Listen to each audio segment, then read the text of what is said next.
हरे कृष्णा, राधे राधे। नमस्कार दोस्तों, आप सभी भाइयों और बहनों को रक्षाबंधन की हार्दिक शुभकामनाएं।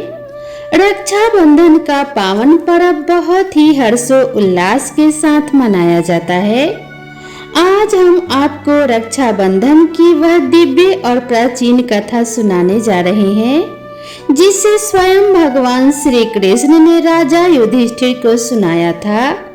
यह केवल एक कथा नहीं बल्कि ईश्वर के मुख से निकला हुआ अमृत वचन है जिसे सुनने से ही अनगिनत पाप नष्ट हो जाते हैं और जीवन में धर्म, प्रेम व समृद्धि का संचार होता है। द्वापर युग की वह घड़ी थी जब महाभारत का महासंग्राम समाप्त हो चुका था।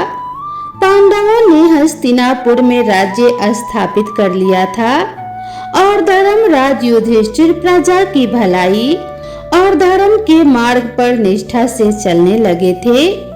एक दिन वे भगवान श्री कृष्ण के पास पहुँचे और अत्यंत विनम्रता से बोले कि हे माधव, आप तो त्रिलोक के ज्ञाता हैं, सभी युगों और काल चक्र की घटनाओं से अवगत हैं। मैंने सुना है कि सावन मास की पूर्णिमा को रक्षाबंधन का पावन पर्व मनाया जाता है जिसमें बहनें अपने भाइयों की कलाई पर रक्षा सूत्र बांधती हैं और उनकी दीर्घायु की कामना करती हैं। कृपया करके मुझे बताइए कि इस पर्व के पीछे कौन सी पौराणिक कथा है जिससे मैं इस पर्व के वास्तविक महत्व को समझ सकूं। युधिष्ठिर की बात सुनकर भगवान श्री कृष्ण मुस्कुराए और बोले कि हे धर्मराज, रक्षाबंधन का यह पर्व केवल भाई बहन के प्रेम का प्रतीक नहीं बल्कि यह धर्म, वचन, समर्पण और भक्ति भावना का भी प्रतीक है। इसके पीछे एक प्राचीन और रहस्यपूर्ण कथा है जो त्रेता युग में घटित हुई थी और जिसका संबंध महान दानवीर राजा बलि और देवी लक्ष्मी से है। मैं तुम्हें वह प्राचीन कथा सुनाता हूँ जिसे सुनकर तुम इस पर्व का गूढ़ रहस्य समझ सकोगे। युधिष्ठिर ने श्रद्धा से कहा कि हे माधव, मैं उस कथा को सुनने के लिए अत्यंत उत्सुक हूँ। तब भगवान श्री कृष्ण बोले कि हे युधिष्ठिर, प्राचीन काल की बात है जब देवताओं और दानवों के बीच निरंतर संग्राम छिड़ा हुआ था। देवताओं को हर बार भगवान विष्णु की कृपा से विजय प्राप्त होती थी जिससे दानव और भी अधिक क्रोधित होते गए। अंततः एक समय ऐसा भी आया जब दोनों पक्षों ने संधि करके समुद्र मंथन का निर्णय लिया। इस महाआयोजन में मंदराचल पर्वत को मथानी और नागराज वासुकी को रस्सी बनाया गया। मंथन से रत्न, औषधियां और अंततः अमृत प्राप्त हुआ। देवताओं ने छलपूर्वक अमृत प्राप्त कर लिया और दानवों को वंचित कर दिया। यह देखकर दानव अत्यंत क्रोधित हुए। उसी समय समुद्र से देवी लक्ष्मी प्रकट हुई जो अपार तेज और सौंदर्य से युक्त थी। वे तुरंत भगवान विष्णु के पास चली गई जिससे उन्हें समुद्र कन्या कहा गया। अब दानवों ने न केवल अमृत बल्कि लक्ष्मी को भी खो दिया और वे देवताओं से प्रतिशोध लेने को व्याकुल हो उठे। समय बीतता गया और सतयुग में राक्षस कुल में एक तेजस्वी, तपस्वी और धर्मपरायण राजा का जन्म हुआ जिसका नाम था महाराज बलि। वे महादेव के परम भक्त थे, परोपकारी, दानवीर और सदैव लोक कल्याण में तत्पर रहते थे। उनके भीतर दानवों का कोई भी नकारात्मक गुण नहीं था बल्कि वे तो अपने वचन के पक्के, शरणागत, वत्सल और धर्मनिष्ठ थे। अपनी तपस्या, भक्ति और यज्ञों से उन्होंने तीनों लोकों पर अधिकार प्राप्त कर लिया और और उनकी ख्याति से देवलोक तक कांप उठा। और तब देवताओं ने भगवान विष्णु से प्रार्थना की कि वे कुछ करें। अब यह कथा धीरे धीरे वामन अवतार की तरफ बढ़ने लगी।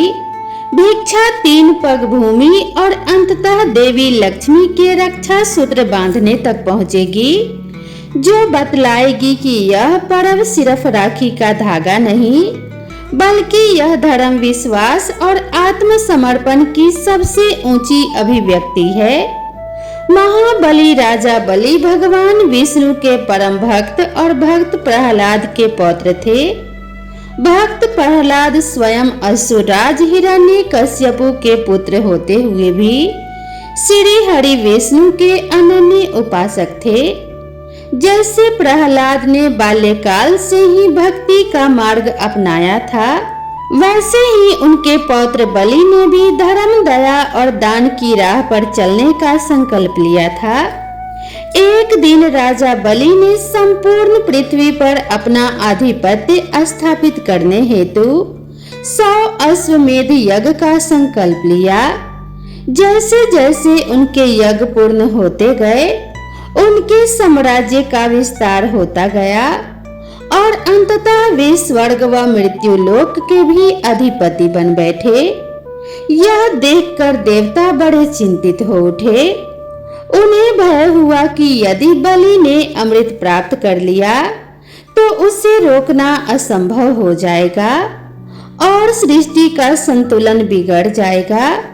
सभी देवता भगवान विष्णु के पास पहुंचे और प्रणाम करते हुए प्रार्थना करने लगे। और सभी देवता बड़े ही विनम्र भाव से बोले कि हे नारायण, हमारी रक्षा कीजिए। बलि अपने यज्ञों द्वारा त्रिलोक का स्वामी बनता जा रहा है। तब भगवान विष्णु बोले कि हे देवगण, अब समय आ गया है कि मैं अपना वामन अवतार ग्रहण करूं और राजा बलि की परीक्षा लूं। इतना कहकर भगवान विष्णु ने एक बौने ब्राह्मण बटुक का रूप धारण किया और राजा बलि के यज्ञ स्थल पर जा पहुंचे, जहां बलि अपने गुरु शुक्राचार्य के सानिध्य में अंतिम यज्ञ की पूर्णाहुति कर रहे थे। जैसे ही उस दिव्य बटुक ने यज्ञ मंडप में प्रवेश किया, राजा बलि ने उन्हें आदर सहित आसन दिया और पूछा कि हे विप्रवर, बताइए मैं आपको क्या दान में दे सकता हूँ? ऐसा क्या दान करूं जिससे आपको प्रसन्नता हो? बटुक ने शांत स्वर में कहा कि हे राजन, मुझे केवल 3 पग भूमि चाहिए जिस पर मैं यज्ञ कर सकूं। बटुक ब्राह्मण की बात सुनकर बलि हंस पड़े और बोले कि हे ब्राह्मण, आप चाहे तो पूरी पृथ्वी मांग सकते हैं, परंतु मात्र 3 पग भूमि क्यों मांग रहे हैं? बटुक ने उत्तर दिया कि हे राजन, जितने की आवश्यकता होती है उतना ही मांगना चाहिए। आवश्यकता से अधिक मिलने पर तृष्णा बढ़ती जाती है।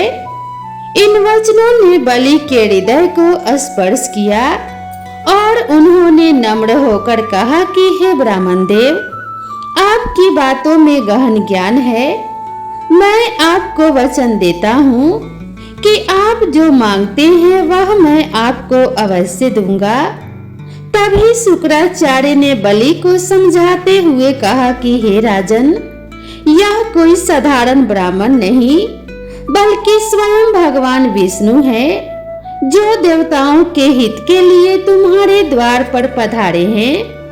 परंतु बलि ने विनम्रता से कहा कि यदि यह सच है तो यह तो मेरे लिए सौभाग्य की बात है कि साक्षात भगवान विष्णु मुझसे याचना कर रहे हैं। आज तक मैंने मेरे द्वार से किसी भी याचक को खाली नहीं लौटाया।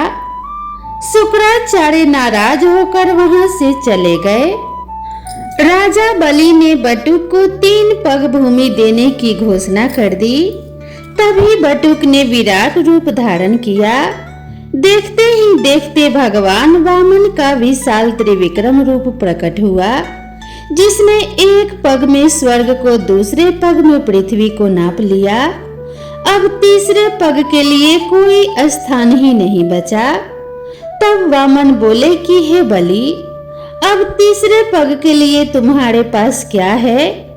राजा बलि ने नतमस्तक होकर उत्तर दिया कि हे प्रभु, मेरा सिर प्रस्तुत है, उस पर अपना तीसरा पग रख दीजिए, जिससे मेरा वचन झूठा ना हो। भगवान विष्णु ने प्रसन्न होकर अपना तीसरा पग बलि के सिर पर रख दिया और उन्हें पाताल लोक भेज दिया और उन्हें पाताल लोक का राजा नियुक्त कर दिया।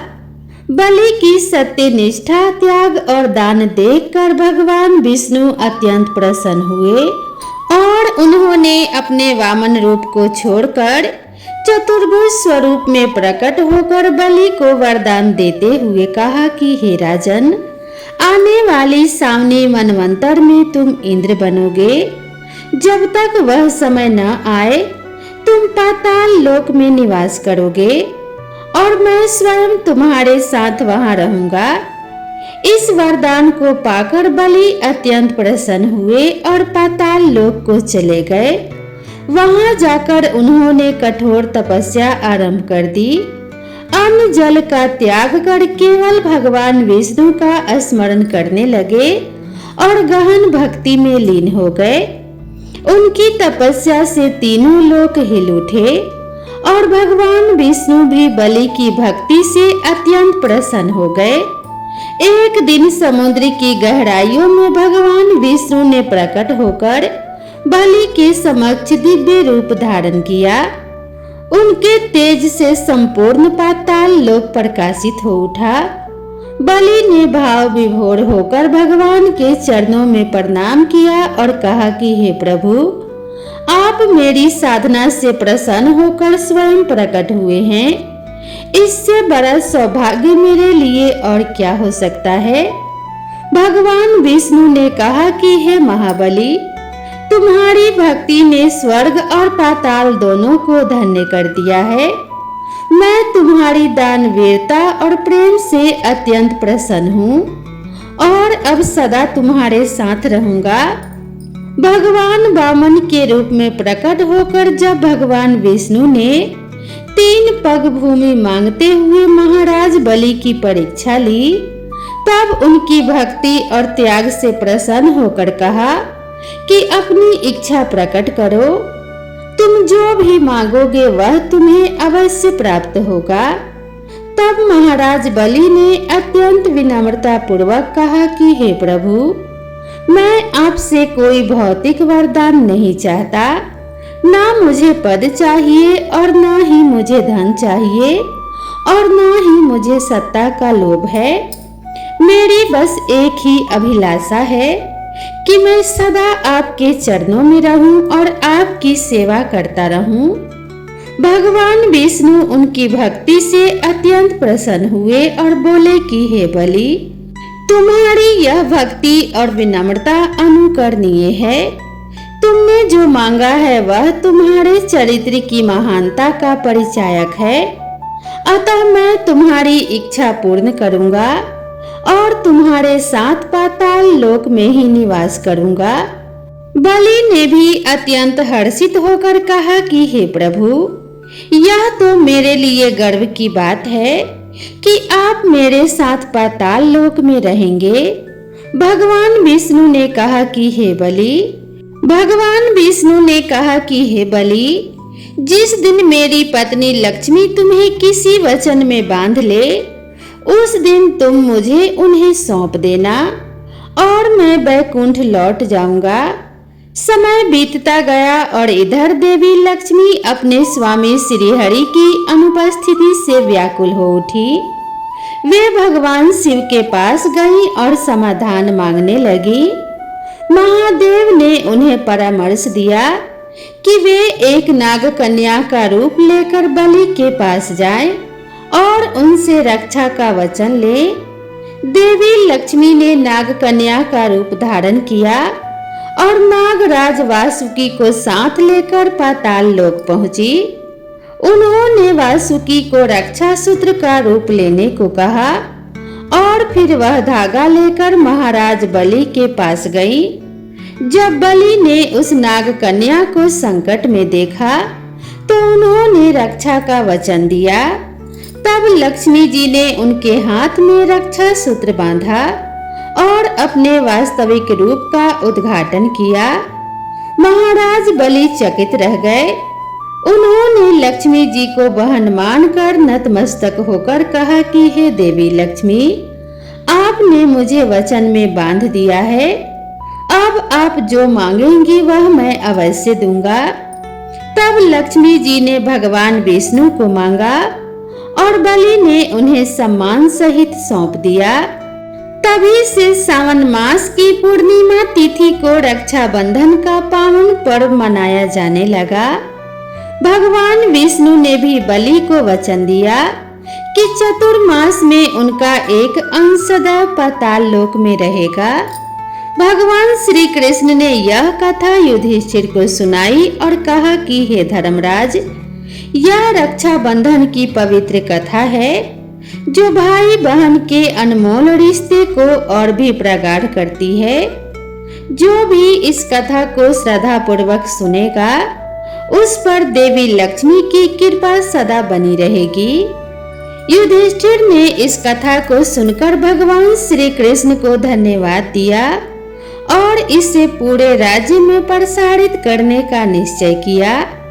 यह कथा हमें यह सिखाती है कि रक्षाबंधन केवल भाई बहन का पर्व नहीं, यह उस वचन और विश्वास का पर्व है जो प्रेम, भक्ति और त्याग की डोर से जुड़ा हो।